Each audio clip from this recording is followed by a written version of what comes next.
Good morning, students. Today I am going to continue my lecture for plus 2 hours political science, and I am going to continue revisions for lesson Cold War era.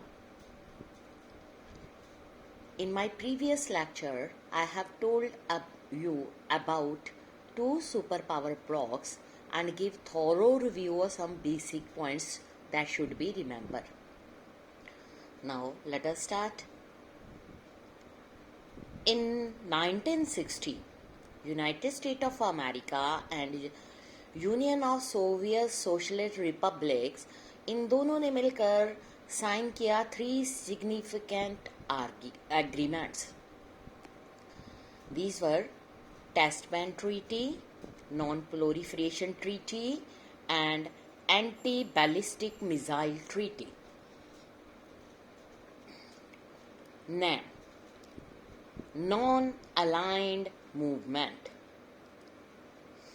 Yugoslavia's Josip Broz Tito, India's Pandit Jawaharlal Nehru, Egypt's Gamal Abdel Nasser, इन्होंने एक meeting को held किया इन 1956 and जो Indonesia के सुकरानो and घाना के ख्वामे नकरमुह came to be known as the 5 founders of non-aligned movement. जो first non-aligned summit था वो हेल्ड हुआ इन बेलग्रेड इन 1961. इस समिट को अटेंड किया 25 मेंबर्स कंट्री ने. लेटेस्ट मीटिंग जो थी नैम की, उसका जो 14th समिट था वो हेल्ड हुआ हवाना में इन 2006 में. इसमें टोटल 116 मेंबर स्टेट थी और 15 जो हैं ऑब्जर्वर कंट्रीज थी जिन्होंने इस मीटिंग को ऑब्जर्व किया.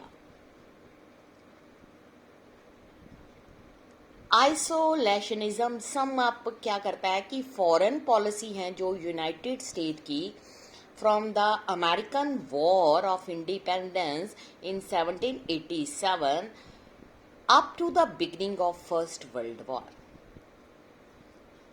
Mostly जो non-aligned countries थी that were categorized as the least developed countries.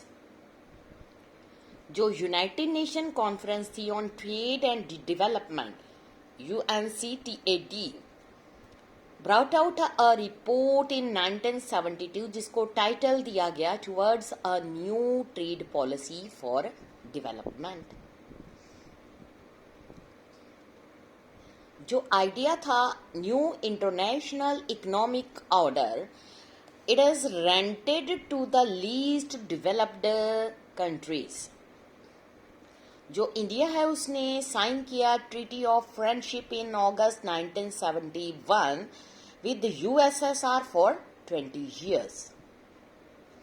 As a leader of NAM, India ने रिस्पॉन्स किया to the ongoing cold war twofold. First, it took particular cause for staying away from the two alliance.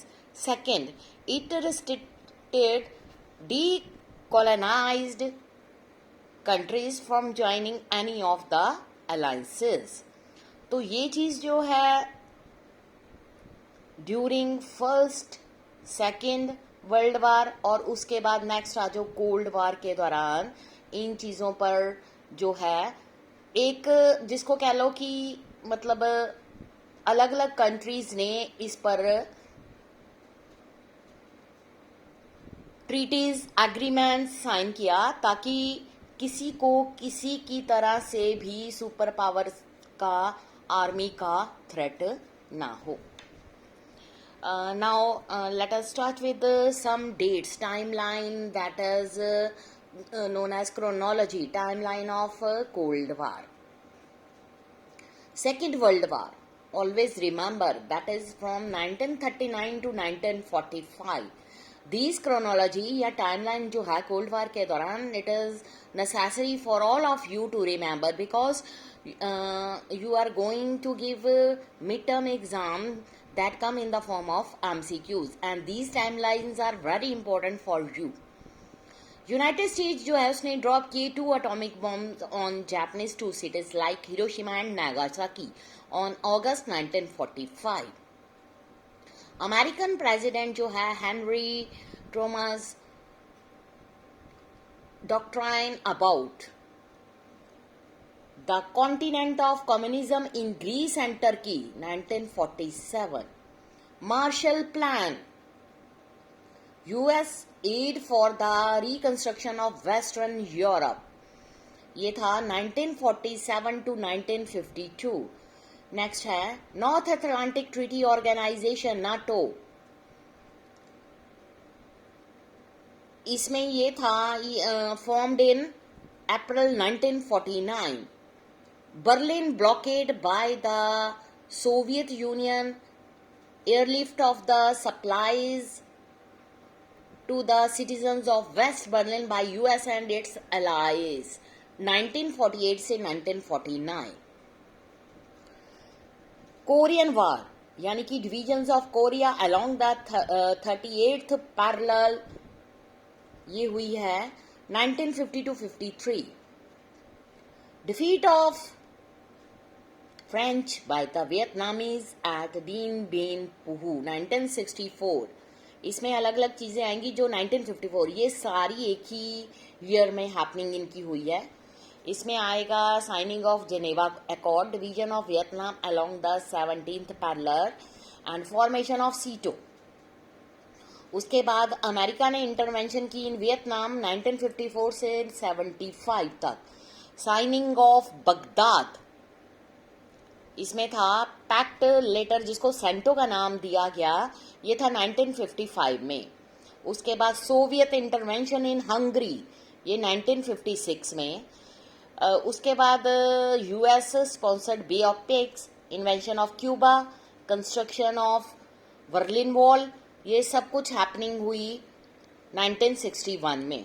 जो first non aligned movement summit थी held in Belgrade in 1961 में. Cuban missile crisis, the starting of cold war, that is happen in 1962. American intervention in Dominion Republic, ये हुआ 1965.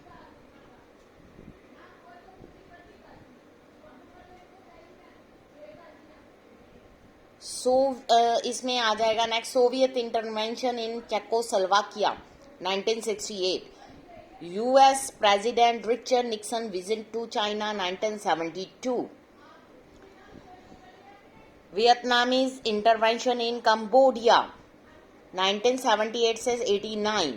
Soviet union intervention in Afghanistan, that is 1979 से 89. Gorbachev becomes the president of USSR, उसने begin किया reform process, उसने किया 1985 में. Fall of Berlin wall, mass protest against governments in eastern Europe 1989. Unification of Germany 1990. Disintegration of Soviet union और end of cold war era, that is 1991. So students, this is a thorough revision of first chapter, that is Cold War era. Today I have done thoroughly revision of this chapter. I hope you understand this chapter thoroughly. Next हम start करेंगे chapter end of biopolarity. Thank you students.